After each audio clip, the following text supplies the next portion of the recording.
Yamwakwa benenso edo ba Adom TV bedwem health tips eso enye bete matewase ebe ebedu fiada otuna nyankopon ya Adom a wa obohu se wasua ade ene me doctor edu boaten ene wa ha endpoint homeopathic clinic say yare ebe me so ya frɛ no maka cho so fa no so personal doctor so wa na bebo enye wo hwe dog mpacho me ha no no wadi hu nkomo die wo so ba hospital na clinic wa from wotumi aba oti adwam na wotwe mu nyina ne ye kasafa chest pains eho to wo experience sai bia medofo ntena ho ma ne nye kese ansa ene ya wate ho asemi na otu ho anamo dog ye nase ye mo akwaba oda wo ma ye hwe signs and symptoms ni biem se we no mpodie the signs and symptoms ni kura bebre wa keka yo na wotwe nyina di nkomo afa ebo yade ho ana bo a ye ya ena yakase ye bo no ma bibiri organs bibiri ne wo ho yakoma wo ho yakarawa wo ho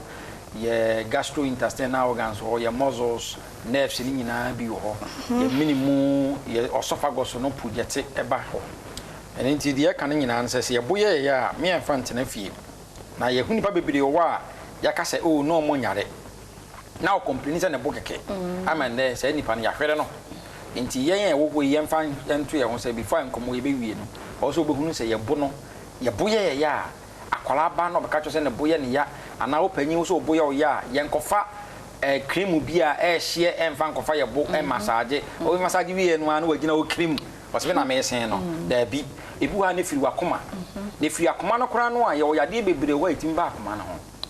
emere ntie ntimo bo ye ntimi cheche ni nyina mu angina wo ho heart attack wo ho pericarditis wo ho cardiomyopathy wo ho ni nyina no eya akoma yade a eni betima bo akoma no ho obu so na firi gastrointestinal organs eno no obi wo ha na firi esophagitis the minimum no ni esophagus na inflamed obu ha na firi acid reflux ana gastroesophageal reflux disease ena this ade number obi wo ha na ne de no so no na firi bia gastritis that is inflammation of the gastric organs eno na de aba obi wo ha na ne de no so ebia firi ni pancreas na you can say pancreatitis ana pancreatitis eno so etimi ko faba obu ana firi ni gallstones na ana say ni gallbladder no na bia stones bia ya de bia kan say gallstones ena de ekofa sa de ne baaye eno so etimi ma obo eye wo ya obu so ana firi lungs ene ye kan ye say eno so firi lungs eno so a eno so pneumonia etimi de ba asthma etimi de ba viral bronchitis etimi de ba ana say yade yi a ehun kase tuberculosis and so cross so etimi yes and no cross etimi kofa one of the signs etimi kofa ba yes and so quite etimi ekofa ba apart from that and so obi okra na fi ne muscles no ana ne nerves no na se fi muscles no a obi ho na injury na akofa ba ana so obi okra na rib cage no a ebo ya ribs na ebo ya kuma no ho ban ni san no ana so those vital organs no ban no obi ho na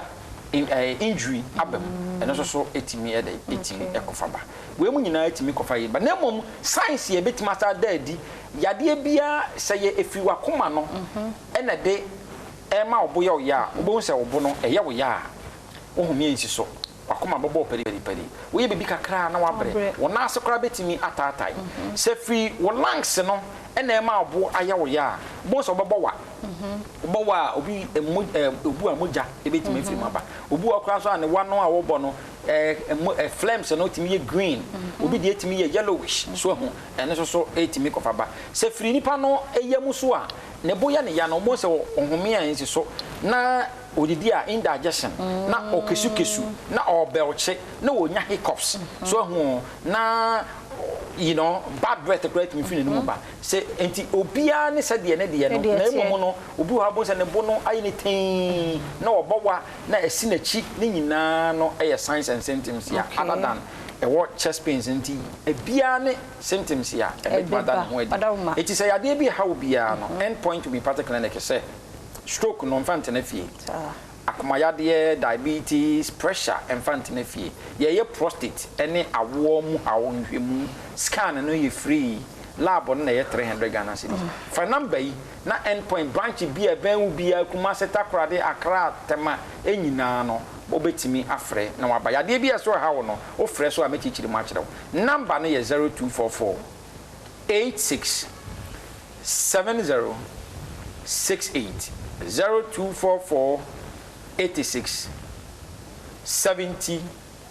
68. Yeah, that's it. Chanyankopon boy beto so Dr. Duboaten na wote no enka no chira so sabre ya kan ye ho ne emfa nwie e wo chest pains no emo enkwa hoden wo ho a wo china e be se hia.